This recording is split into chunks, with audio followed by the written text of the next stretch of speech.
นี่พี่น้องว้าวโอ้เมื่อไรไปเที่ยวภูขนาดเนาะชูยังไม่ทันทอดเมื่อไรโอ้บ่ไหว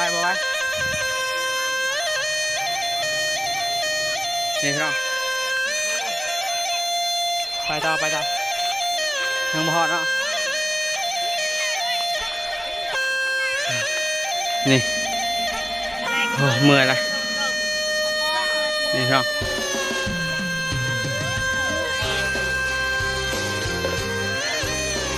ตกในใจเลย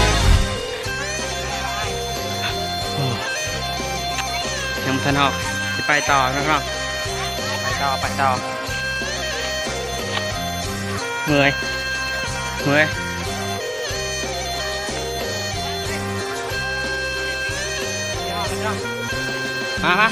มาเบิ่งเลยโอ้ขนาดนี่เมื่อยแล้วพี่น้อง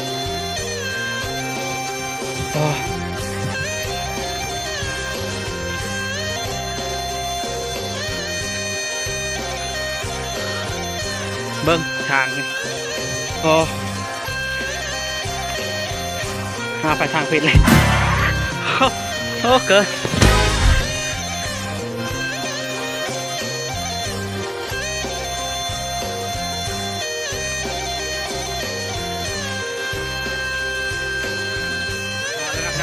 นี่พอแล้วไปต่อโอ้ทาง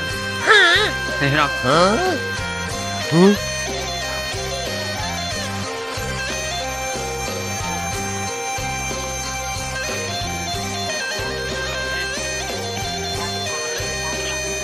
ยังบ่คักเนาะนี่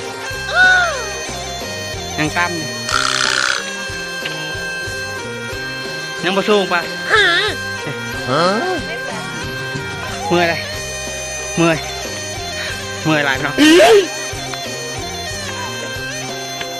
โอ้บ่ไหว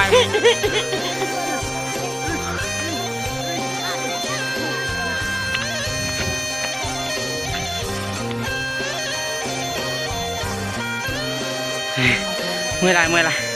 ตายแล้วโอ้เกินนี่พี่น้อง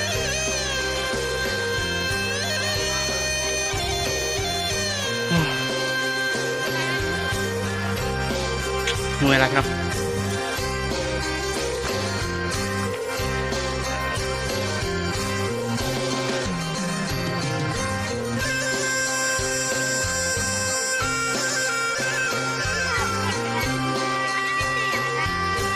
ยังตามนอนเนี่ยยังจะไปต่อ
พอ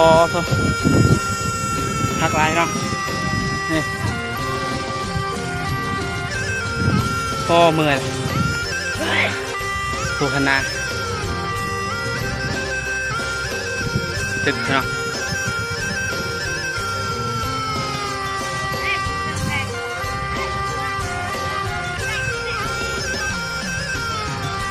นี่สมาชิกนะ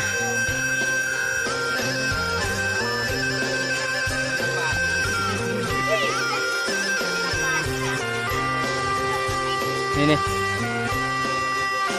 สิไปก่อนนะนี่ดู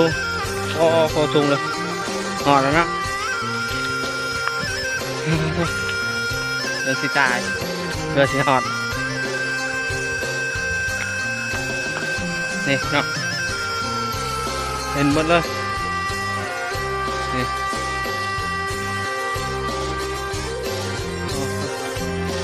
เดินผูกขนาดเนาะตัวเอิญนี่ไปนี่อ๋อเมือง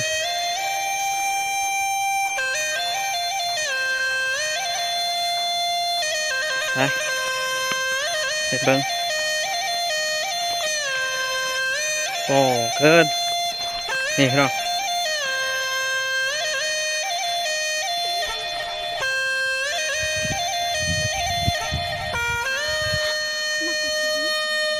นี่